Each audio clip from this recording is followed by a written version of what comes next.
Awitan nato ang Ginoo, kay gilukop niya sa himaya. Ang iyang kaugalingon,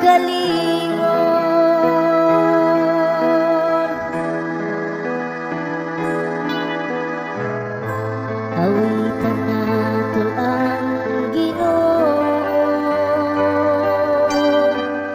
kay gilukop niya sa himaya.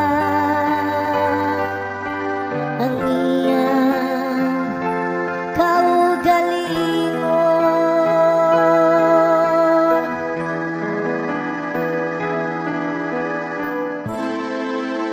awitan ko ang Ginoo, kay mahimayaon siya diha sa kadaugan. Kabayo karwahe iyang gitambog ngadto sa dagat. Ang akong kusog ug akong kaisog mao ang Ginoo, ug siya nga akong manunubos. Siya ang akong Dios, daygon ko siya, ang Dios sa akong amahan, ako siyang bayawon.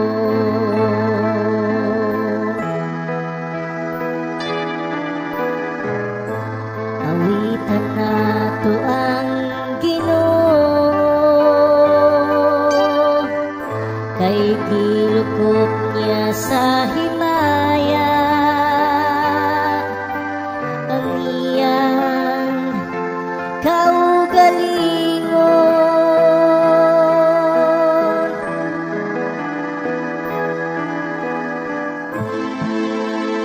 ang Ginoo usa ka manguguban, Ginoo ang iyang ngalan.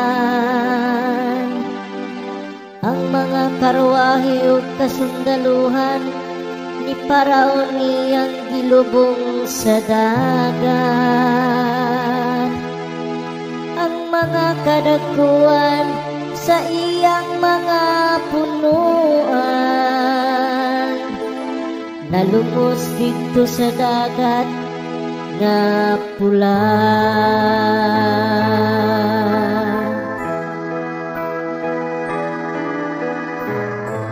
Awitan nato ang Ginoo, kay gilukop niya sa himaya. Ang iyang kaugalingon,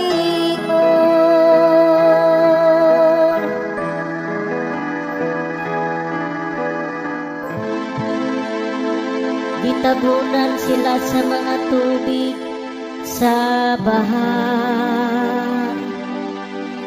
Nalugdang sila ngadto sa kahiladman, ingon ug usa ka bato.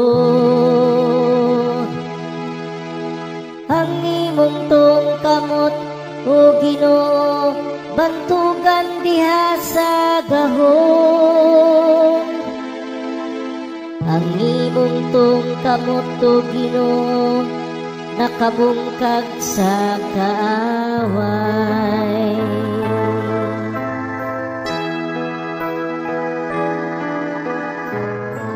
Awitan nato ang Ginoo, kay gilukop niya sa himaya. Ang iyang kaugalingon,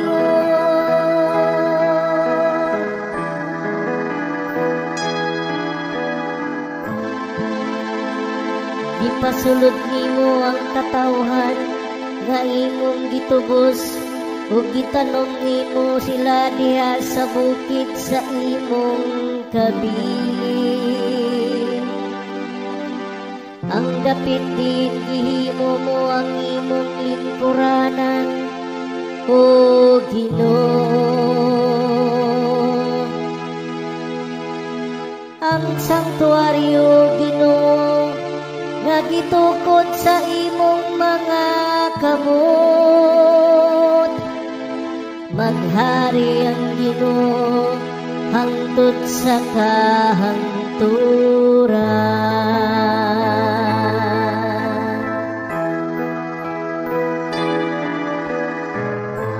Awitan nato ang Ginoo, kay gilukop niya sa himaya. Ang iyang